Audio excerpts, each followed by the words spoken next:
ഇന്ന് രാവിലെ എഴുന്നേക്കാൻ കുറച്ച് താമസിച്ച് പോയിട്ടോ. രഞ്ജിത്ത് തലേദിവസം രാത്രിയിൽ വന്നപ്പം ഞങ്ങൾ വെളിയിലൊരു നൈറ്റ് ഡ്രൈവിനൊക്കെ ഞങ്ങളെല്ലാവരും കൂടെ കൂടി പോയി. അങ്ങനെ നമ്മൾ എഴുന്നേക്കാൻ കുറച്ച് താമസിച്ച് പോയി. എങ്കിലും ഒരുവിധം പണികളെല്ലാം തലേന്ന് രാത്രി ഒതുക്കിയത് കാരണം എനിക്ക് അത്ര ടെൻഷനില്ല കേട്ടോ.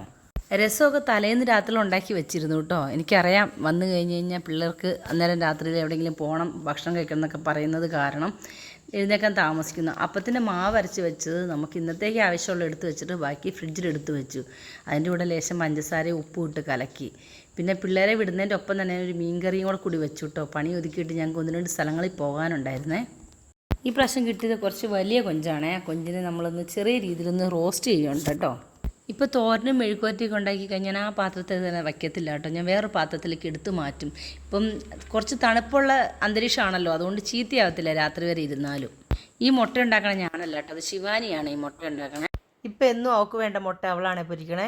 ഇനി അഥവാ ഞാനെങ്ങാനും അവളറിയാതെ എങ്ങാനും പൊരിച്ച് കഴിഞ്ഞാൽ ഭയങ്കര കരച്ചിലുമാണ്. പിന്നെ മത്തി മേടിച്ചപ്പം അതിൻ്റെ കുറേ മുട്ട കിട്ടിയായിരുന്നു. അത് നമ്മളൊരു പീര പോലെ ഉണ്ടാക്കണം കേട്ടേ കാണണേ. എല്ലാം കഴിഞ്ഞ് പിള്ളേരെ വിട്ടതിന് ശേഷം സമാധാനപരമായിട്ട് എനിക്ക് 2-3 ഓർഡർ പാക്ക് ചെയ്യാനുണ്ടായിരുന്നേ. അതെല്ലാം കൂടെ കൂടി ഞാനിന്ന് പാക്ക് ചെയ്യാനായിട്ടേ കാണണേ. അപ്പോൾ നമുക്ക് പിന്നെ കാണാം.